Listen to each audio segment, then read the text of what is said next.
अब हमने पुट्टी के थ्रू जो यहाँ पे हमारा वेब सर्वर वाला अपाचे वाला इंस्टांस चल रहा है उसको असेस करना है।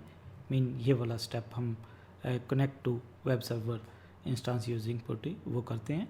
तो फिर उसके अंदर हम कोड वगैरह कॉपी पेस्ट करेंगे। तो हम सबसे पहले क्या करते हैं, अपना जो यहाँ पे जाके EC2 पे हम उसको एड्रेस पब्लिक वाला नोट कर लेते हैं कि हमारे जो इंस्टांस का एड्रेस क्या है।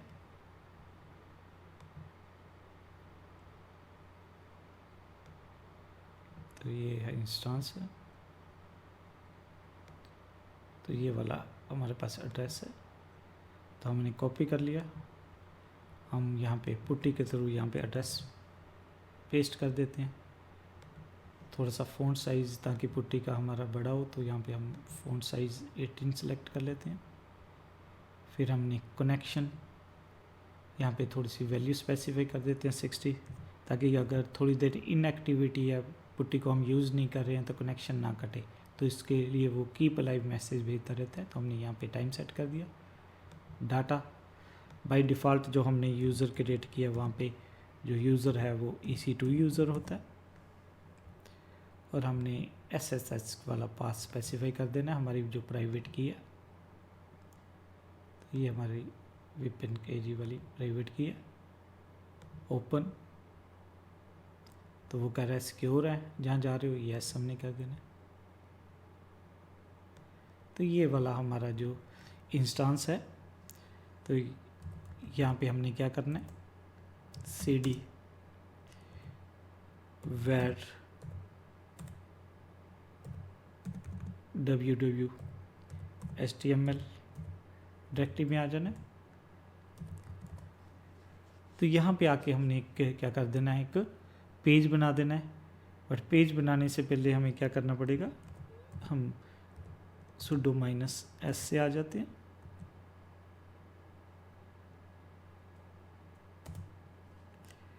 ठीक है, अब हमने एक पेज बनाएंगे ये वाला यूज़ करके index.php वाला। तो हम उसमें देखते हैं कि कौन सा डाटा करेंगे। तो ये हमने अपनी अब ये हमने लॉगिन कर लिया है। अब RDS पे जाके वो देख लेते हैं कि हमने ये हमारे पास है कि नहीं है कनेक्शन ID आ गई या नहीं आ गई।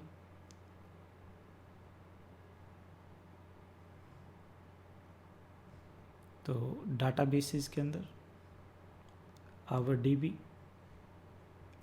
तो हमारे पास ये वाली हमारे पास एक आ गई।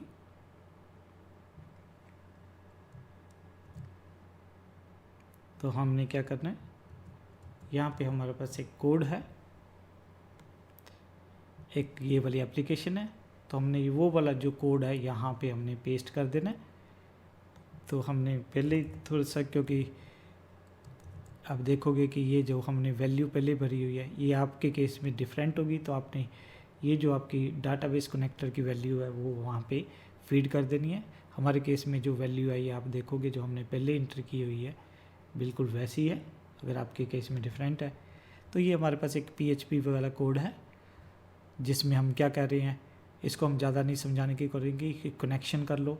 ये हमारा डाटाबेस है आनिया यूज़र की तरह, ये पासवर्ड है, डाटाबेस कौन सा एम्प्लॉई है।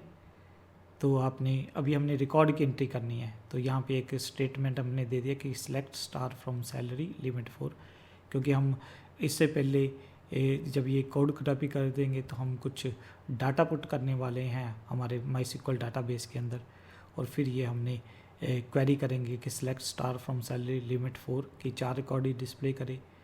तो रिज़ल्ट यहाँ सेव कर लेगा और फिर इसको शो करेगा। जैसे हम वेब पेज को देखेंगे तो ये रिकॉर्ड हमारे शो हो जाएंगे।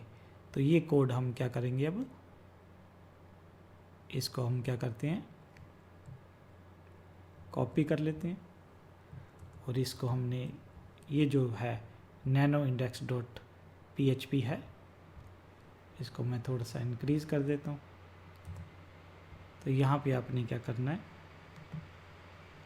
ये जो कोड है वो पेस्ट कर देना है, और Ctrl+X वो पूछेगा कि आपने सेव करना है। तो हमने यहाँ पे यस कर देना है। किस फाइल की तरह सेव करना है, index.php की तरह। तो वो कोड हमने कॉपी पेस्ट कर दिया है, जहाँ पे इसको टाइप भी कर दीजिए। इसको मैं स्क्रीन को क्लियर कर देता हूँ। हम चेक कर देते हैं कि हमारा कोड है कि नहीं है प्रॉपरली। इंडेक्स, तो ये वाला हमारे पास कोड है। तो हम आगे देखेंगे कि हमने अब MySQL डाटाबेस को कैसे असेस करना है और फिर कैसे डाटा इंटर करना है, फिर वो एप्लीकेशन को कैसे असेस करना है। तो ये हमने जो स्टेप है, ये हमने एक जो इंस्टेंस है जो हमने कनेक्ट कर लिया पुट्टी, और उसमें हमने एक PHP का कोड टाइप कर दिया। अब हम डाटाबेस को भी असेस करेंगे, फिर देखते हैं कि क्या करना है।